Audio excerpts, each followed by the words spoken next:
ભારતીય જનતા પાર્ટીના કાર્યકર્તા આ ચેલેન્જ તમારે ઉપાડવાની છે। બનાસકાંઠાની અંદર દિલ્હીથી જે ભાઈ આવ્યા હતા એણે એવું કીધું કે આ ઉમેદવારને એટલે કે ગોપાલ ઇટાલિયાને ખરીદી બતાવો, આવી ચેલેન્જ સી.આર. પાટીલને મારી। નમસ્કાર દોસ્તો, આજે 10મી જૂન, હું ગોપાલ ઇટાલિયા। આજે અત્યંત મહત્વની વાત કહેવાની છે, તો ખાસ બધા આ વાત આખી સાંભળે। વિશેષ ભાજપના જે કંઈ પણ સન્નિષ્ઠ કાર્યકર્તા હોય એણે નોંધ લેવા જેવી એક વાત આજે મારે કહેવી છે। તો મારી વાત શરૂ કરું તે પહેલા હું આ મોબાઈલમાં એક વિડીયો સંભળાવવા માંગુ છું। આ વિડીયોમાં ભાજપના પ્રદેશ પ્રમુખ સી.આર. પાટીલ સાહેબ કંઈક બોલી રહ્યા છે અને ત્યારબાદ હું મારી વાત કરીશ। ગઈકાલે ભેસાણમાં ભાજપની એક સભા હતી અને સભા દરમિયાન પાટીલ સાહેબે કંઈક વાત કરી છે, જે વાત આ પ્રમાણેની છે। ગેરમાર્ગે દોરવાનો પ્રયત્ન કરશે। એ ભાઈ જે દિલ્હીથી આવ્યા હતા એ તો અહીંયા ચેલેન્જ આપીને ગયા કે હવે આ ઉમેદવાર છે એને ખરીદી જુઓ।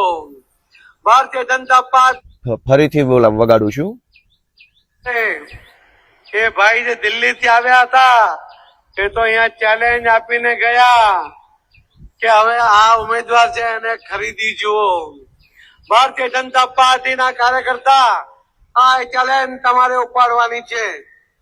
બનાસકાંઠાની અંદર દિલ્હીથી જે ભાઈ આવ્યા હતા એણે એવું કીધું કે આ ઉમેદવારને એટલે કે ગોપાલ ઇટાલિયાને ખરીદી બતાવો, આવી ચેલેન્જ સી.આર. પાટીલને મારી। સી.આર. પાટીલે ભેસાણમાં આવીને એમ કીધું કે ભારતીય જનતા પાર્ટીના કાર્યકર્તાઓ તમારે આ ચેલેન્જ ઉપાડી લેવાની છે। હજુ એકવાર સાંભળો, પછી હું મારી વાત કરું। ઉમેદવાર છે એને ખરીદી જુઓ। ભારતીય જનતા પાર્ટીના કાર્યકર્તા આ ચેલેન્જ તમારે ઉપાડવાની છે। આ ચેલેન્જ તમારે ઉપાડવાની છે, આવું કીધા પછી એ ભારતીય જનતા પાર્ટીના અનેક કાર્યકર્તાઓને પાનો ચડાવવાની, જુસ્સો ચડાવવાની બધી વાતો કરે છે।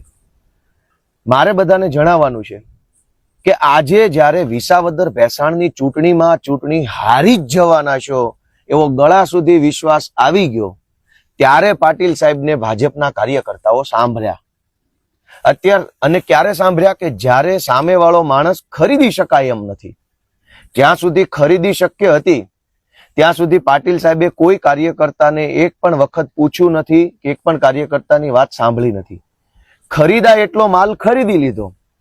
ગુજરાતભરમાંથી 60 કરતા વધુ કોંગ્રેસના નેતાઓને ભાજપમાં લાવી મંત્રી બનાવ્યા, બોર્ડ નિગમના ચેરમેન બનાવ્યા, જિલ્લાના હોદ્દેદારો બનાવ્યા, ડેરીમાં અને જિલ્લા સહકારી બેંકોમાં હોદ્દાઓ આપ્યા, એના સિવાય સંગઠનમાં પણ અનેક મોટા હોદ્દાઓ આપ્યા। જેટલો માલ ખરીદી શકાય એમ હતો પાટીલ સાહેબથી, એ બધો જ માલ ખરીદી અને જાણે ગુજરાત આખું કબજે કરવાનું હોય એટલી હદે કોંગ્રેસના નેતાઓ ભાજપમાં લાવી અને માથે બેસાડવાનું કામ સી.આર. પાટીલે કર્યું। આ ખરીદી જ્યારે હાલતી હતી, ગુજરાતભરની અનેક વિધાનસભાની સીટોમાં કોંગ્રેસના નેતાઓને માથે બેસાડ્યા। જ્યાં સુધી એને ખરીદેલો માણસ મળી રહ્યો, લાલચુ માણસ મળી રહ્યો, ડરપોક માણસ મળી રહ્યો, ત્યાં સુધી સી.આર. પાટીલને કાર્યકર્તા યાદ ન આવ્યા। હવે જ્યારે સામે લોઢું ભટકાણું, મોરો આવી ગયો, ત્યારે હવે એને કાર્યકર્તા યાદ આવ્યા છે કે ભાઈ હવે આ ગોપાલ ઇટાલિયાને તમે જોઈ લેજો। કેમ ભાઈ, ગોપાલ ઇટાલિયા વેચાતો લઈ શકાય એમ હોત તો શું સી.આર. પાટીલ ભેસાણ વિસાવદરના કાર્યકર્તાઓને પૂછે એક શબ્દ? ભૂપત ભાયાણીને ભાજપમાં લાવતા પહેલા, આપમાંથી ભાજપમાં લાવતા પહેલા વિસાવદર ભેસાણના કેટલા કાર્યકર્તાઓની પરમિશન લીધી સી.આર. પાટીલે? આજ જ્યારે ખરીદી ન શકાય એવો હજરબમ આગેવાન આવ્યો છે, ત્યારે હવે સી.આર. પાટીલ એમ કહે છે કે કાર્યકર્તાઓ આ ચેલેન્જ તમે ઉપાડી લેજો। જો ખરીદી શકાય એવો હોત તો પાટીલે થોડા ઘણા પૈસા આપીને સેટિંગ પાડીને કાર્યકર્તાઓની માથે બેસાડ્યો હોત। આજે આ વિસાવદર ભેસાણ પંથકમાં ચૂંટણી પ્રચાર કરે છે માનની કુંવરજીભાઈ બાવળિયા સાહેબ, કેબિનેટ મંત્રી છે। કોણ છે? કોંગ્રેસમાં હતા, ભાજપને ગાળો આપતા હતા, ભાજપમાં આવીને મંત્રી બની ગયા।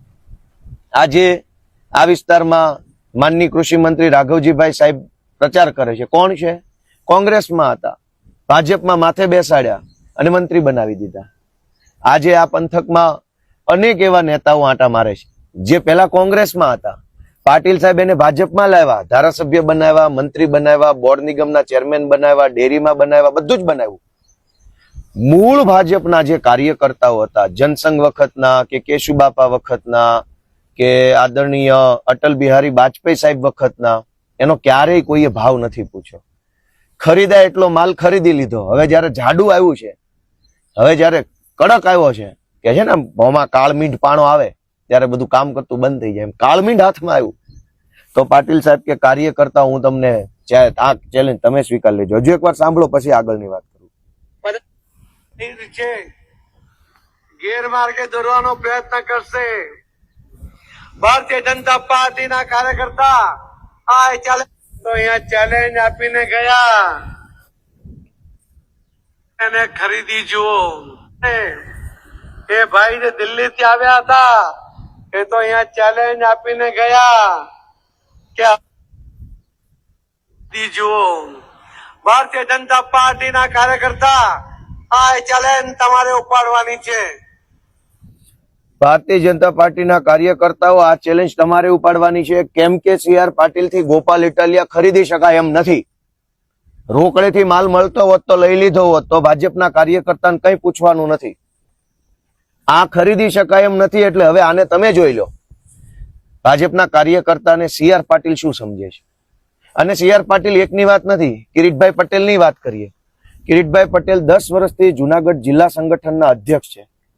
જ્યારે જ્યારે સંગઠનની અંદર હોદ્દા આપવાની વાત આવી તાલુકાઓમાં કે જિલ્લા બોડીમાં, ત્યારે જ્યારે બેંકમાં હોદ્દા આપવાની વાત આવી, ત્યારે જ્યારે એપીએમસીમાં હોદ્દા આપવાની વાત આવી, ત્યારે તાલુકા એપીએમસી અને તાલુકા સંઘમાં હોદ્દા આપવાની વાત આવી, ત્યારે સાવજ ડેરીમાં હોદ્દા આપવાની વાત આવી, ત્યારે નરસિંહ મહેતા યુનિવર્સિટીમાં પણ નાના મોટા હોદ્દા આપવાની વાત આવી, ત્યારે કિરીટભાઈએ કયા ભાજપના સન્નિષ્ઠ, આબરૂદાર, ઈમાનદાર અને વફાદાર નેતાને તક આપી? કિરીટભાઈએ પણ 10 વર્ષમાં માત્ર માથાભારે માણસોને, ગુંડાઓને, પોતાના મળતિયાઓને અને પોતાના પાગિયાઓના હગાઓને જ તક આપી છે. ત્યારે તો જુનાગઢ જિલ્લાનો એકેય સારો કાર્યકર્તા યાદ ન આવ્યો. આજે જયારે ખરીદી ન શકાય એવો માણસ સામો આવ્યો તો પાટીલ સાહેબ અને કિરીટભાઈ બંને હવે કાર્યકર્તા ઉપર ઢોળે છે કે ભાઈ તમે આને હાંચવી લેજો. તો અત્યાર સુધી તમે કોઈ કાર્યકર્તાને હાંચવા છે? કિરીટભાઈ 10 વર્ષથી જુનાગઢ જિલ્લા સંગઠનમાં છે. એક સારા માણસને સારા હોદ્દા ઉપર આવવા નથી દીધો. કોઈ સભ્ય માણસ, સારો માણસ, મારી જેવો વિરોધ પક્ષનો વ્યક્તિ હોય એ પણ ટીકા ન કરી શકે, એના ઉપર કોમેન્ટ ન કરી શકે એવો સારો માણસ કિરીટભાઈએ કેમ જુનાગઢમાં કોઈ પેદા ન થવા દીધો? ભાજપમાં રાજકારણમાં ઘણા એવા વ્યક્તિ છે જેના વિશે હું નથી બોલી શકતો કેમ કે એ સજ્જન માણસોની કેટેગરીમાં આવે છે. એના ઉપર ટીકા ટિપ્પણી કરવામાં સારું ન લાગે, આપણું પોતાનું મન ન માને એવા ઘણા માણસો છે. જોકે એ હાંસિયામાં ધકેલાઈ ગયેલા છે, મેઇન સ્ટ્રીમ રાજનીતિમાં ઓછા છે. તો આ 10 વર્ષમાં કિરીટભાઈએ પણ કાર્યકર્તાની સંભાળ નથી લીધી. 10 વર્ષમાં ડેરીનું રાજકારણ હોય, સંઘનું રાજકારણ હોય, યુનિવર્સિટીનું રાજકારણ હોય, સહકારી બેંકનું રાજકારણ હોય, અલગ અલગ તાલુકાના એપીએમસી નું રાજકારણ હોય, બધી જ જગ્યાએ ગુંડાઓ, માથાભારે માણસો અને પાગિયાઓને ગોઠવ્યા છે. ત્યારે તો કોઈ સારો કાર્યકર્તા યાદ ન આવ્યો. અત્યારે પણ હું આ વિસ્તારમાં 2 મહિનાથી ફરું છું, મને ભાજપના અનેક સારા કાર્યકર્તા મળ્યા, સારા નેતા મળ્યા, પીઢ માણસો મળ્યા કે જેની સમાજમાં આબરૂ છે. ગામમાં એક વખત કહી દે કે આમ જ મત આપવાનો છે તો આખું ગામ મત આપી દે એવા પીઢ માણસો અહીંયા ઠોકર ખાય છે. હવે જયારે ખરીદી નથી શકાતો ગોપાલને, એટલે સી.આર. પાટીલ એવું કીધું કે ભાઈ તો હવે કાર્યકર્તાઓ તમે આનું જરાક ચેલેન્જ લઈ લેજો. શું કામ કાર્યકર્તા માથે લે? આખા ગુજરાતમાંથી કોંગ્રેસ, ભાજપને ખટારો ગાળું દેતા હતા એવા માણસોને ભાજપમાં લાવીને હોદ્દા આપ્યા, ત્યારે તો કોઈ કાર્યકર્તાને પૂછ્યું નહીં. જે આંદોલનો થયા ગુજરાતમાં ભૂતકાળમાં, એ આંદોલનના બધા નેતાઓએ ભાજપને ગાળો દેવામાં કઈ બાકી નથી રાખ્યું. એ બધા જ લોકોને ભાજપમાં લાવીને હોદ્દા આપ્યા સી.આર. પાટીલે. ત્યારે તો કાર્યકર્તાઓને પૂછ્યું નહીં. મતલબ કે મફતનો માલ મળી રહે, પૈસા દેતા માણસ મળી રહે, લાલચુ માણસ મળી રહે, ડરપોક માણસ મળી રહે, સત્તાનો લાલચુ માણસ, હોદ્દાનો લાલચુ માણસ મળી રહે, તો સી.આર. પાટીલ કોઈ કાર્યકર્તાને એક પ્રશ્ન પૂછવા નથી જતા કે એની પરમિશન લેવા નથી જતા કે હું આંદોલનમાં ફલાણો ભાઈ હતો, આપણને બહુ ગાળો દેતો હતો, હવે એનું ભાજપમાં લઉં કે ન લઉં, એવું પૂછવા કોઈ નથી જતું. ગોપાલ ઇટાલિયો પૈસાથી વેચાતો નથી મળતો, એટલે સી.આર. પાટીલનું એવું કહેવાનું છે કે ભાઈ તો કાર્યકર્તાઓ આને સંભાળી લેજો. ફરીથી એક વખત સાંભળી લો કે હવે આ ઉમેદવાર છે એને ખરીદી જુઓ. ભારતીય જનતા પાર્ટીના કાર્યકર્તા આ ચેલેન્જ તમારે ઉપાડવાની છે. આ ચેલેન્જ તમારે ઉપાડવાની છે ભાઈ, કેમ કે પાટીલ થી હવે કઈ થાય એમ નથી. કાળમીંડ પાણો આવી ગયો છે. પાટીલના હાથ ટૂંકા પડે છે. પાટીલની સત્તા, પાટીલની પોલીસ, પાટીલનો દંડો, પાટીલનો ડર ટૂંકો પડે છે.